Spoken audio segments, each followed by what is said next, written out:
And so for that reason, the only reason I say, well, should I have him on my podcast or should I be versus Bart Sibrel or whatever? It's just like, but that's a good thing. You should ask people to. So when they say the moon landing didn't happen, the only things that they'll usually point to are the Van Allen belts are too toxic to human being, which again is using the principles of science and physics and physiology. They're using like basic notions of it to try to refute the scientific endeavor itself, which claims beyond a reasonable doubt that the moon landing did occur. I find that very disingenuous. And, it's also one of those things, like, I know in America we have our problems and, we've done things in the past that aren't great for sure. But there's so much great that I'm so proud to live in this country for. And I think something like getting to the fucking moon is incredible. So when it becomes like mainstream to be like, that shit never happened, I'm almost like, can we take this anger like out on the CIA or something that's like, more deserves it more? And it's always the same people, the anti-Semites, the people that. So no one says, like, you don't hear Candace Owens saying, well, actually Charles Lindbergh, who's a rabid anti-Semite, we actually removed his name from the San Diego airport. It used to be called Lindbergh Field. It's not called anymore. It's called San Diego Airport. Because of his support for Nazi, propaganda, at least himself. He wasn't like going around killing Jews. But no one ever said, like, I don't see Candace saying, well, like, there's much less proof that he made it all the way across the Atlantic. Actually, that's much less probable that he made it across the Atlantic with no other help. It's what gets clicks, though, too. That's unfortunate. Now, I want to go back to, though, your point of you personally weighing, like, well, can I bring on someone like a Bart Sibrel or something like that? Obviously, I haven't invited on Bart Sibrel. I'm going to be honest. I'm not that interested in it. I've seen his other podcasts before.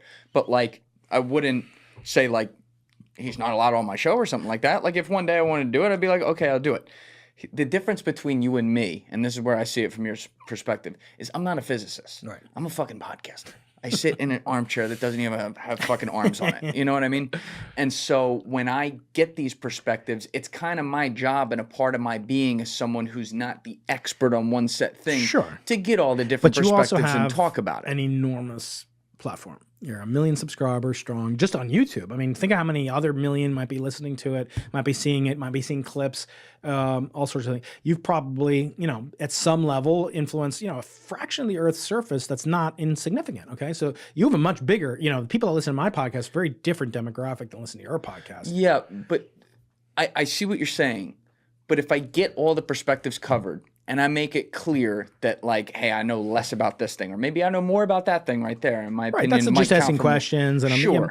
But I don't have a problem. You can invite whoever you want. I can invite whoever I want. It's not been a problem. I mean, I have people that have problems with this, people that I've had on who are legitimate PhDs in science, right? So, no, I'm not saying you shouldn't have them on. I'm not even saying, like, I would punch a guy in the face if I saw him like Buzz Aldrin did.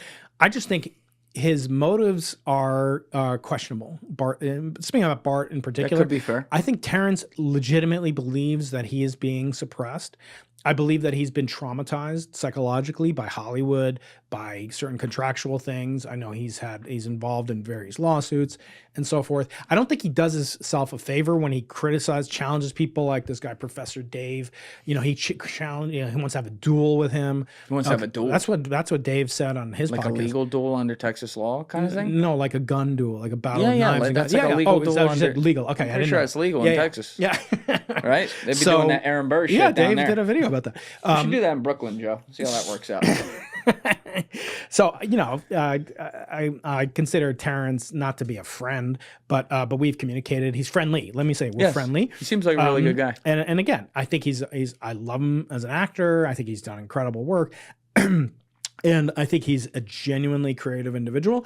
And so for that reason, the only reason I say, well, should I have him on my podcast or should I be versus Bart Sibrel or whatever? It's just like, there's only so much time in the day. As you said, I'm a professor of physics. I've got, 30 undergraduates. I've got 4 graduate students. I have to mentor them, postdocs. I have to shepherd their career. I spend a day a week on the podcast.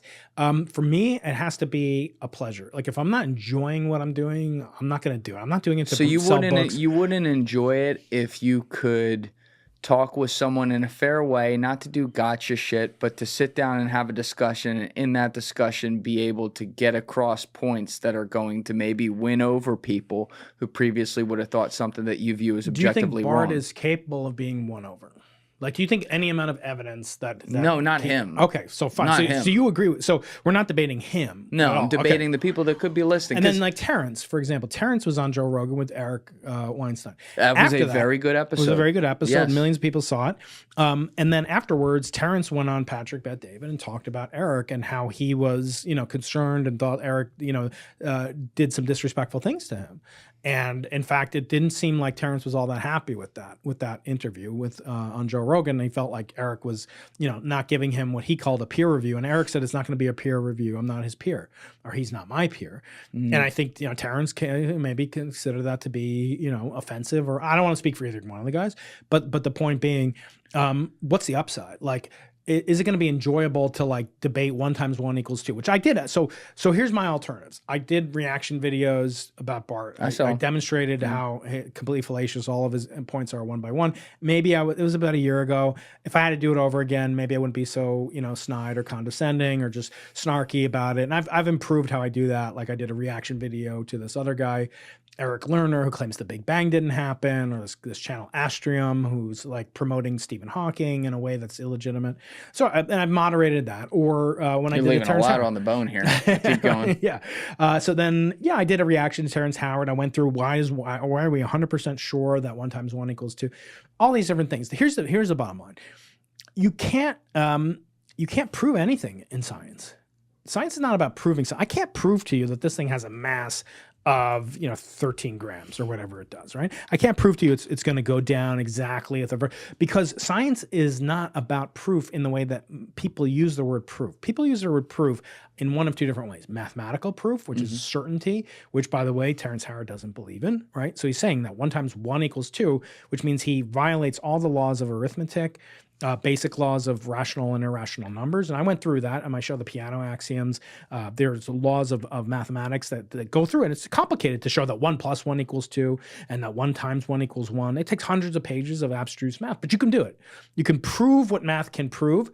There's a certain set of laws that can't be proven. That's Gödel's incompleteness theorem. Not far from here in Princeton, New Jersey, Gödel's grave. You can go visit it. One of the greatest. Do that right after. What's that? Yeah, maybe we'll do it, before lunch. And so you can prove what's not provable, but in science, you can't prove anything. The job of a scientist is not to prove, it's to falsify. Yes. It's to prove things wrong. It's to prove that your claims are incorrect. But again, I could say this meteorite weighs exactly 13.0 grams and I'm wrong. But if I say it's less than 100,000 grams, I'm right. That's inaccurate. Yes. Sorry, that's accurate, but it's imprecise. Remember what I said before? Yes. Accuracy is how close. It's true it's less than, but who cares? It's not precise. I want to say it's less than 14.007, whatever. But so the point is you can't prove a physical fact about anything. Therefore, you can't convince someone whose only standard is that I prove something to you, because it's not possible. And even for people like Terrence, it's not possible to convince him using laws that are provable, the laws of logic, the axiomatic set theory. I can't prove it to him because he won't accept it. I could say to him, look, the studio promised you if you do another episode of Empire, they'll pay you twice as much as you got last time. And he says, okay, well, 2 is 1 + 1. So now it's going to be 2 × 2, which is going to equal 4. And so now you're going to actually pay. No, they would say this is total nonsense. Like, we're not going to pay you, $4 million. We said we're going to pay you $1 million for do one to any. He'll use terms like an action times an action, reaction. None of that is mathematical. So therefore, he's an artist. I don't know if it's because he's an artist, to be honest. I know artists. I think there's a big piece of that because, like, my brother's an artist. When he believes 1 × 1 = 1. But hold on, I'm talking about how his brain waves work. Because one thing I will say about Terrence Howard and listening to him, he's not dumb.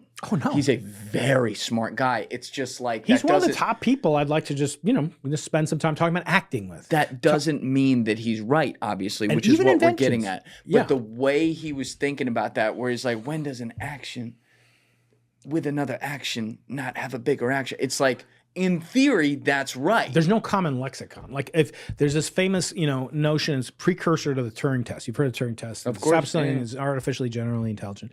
Right? There's another one called like a Chinese room, where basically you and I are in 2 different rooms. We both speak English, but the guy between us is Chinese.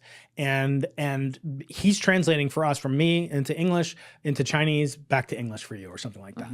He doesn't actually have to know anything about what I'm talking about. I'm talking about dark matter. I'm talking about the moon landing. Some guy named Carl, called Kurt Gödel and Candace. I mean, can you imagine that transcript? Like how wild? Just like pick some peasant, some uneducated person who knows the language, who can speak. He's not illiterate, or she, or whatever.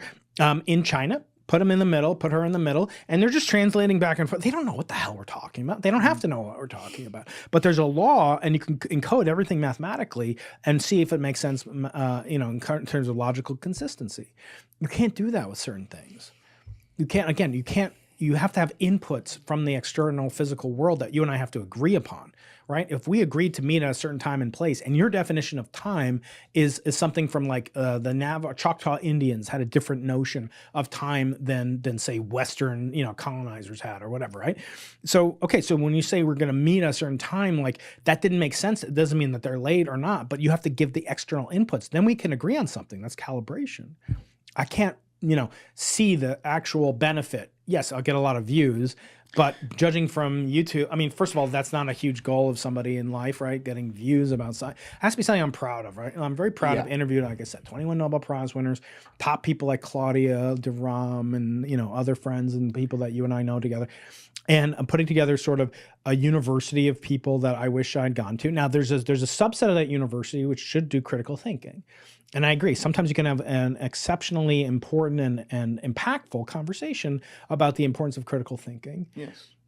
But how much of my time do I want to spend on that? Thank you guys for checking out this clip. If you haven't already subscribed, please subscribe and hit the like button on this video. It is a huge, huge help. And if you'd like to check out this clip's full podcast episode, that link is in the description below or right here. And finally, you can follow me on Instagram and X by using the links in my description below.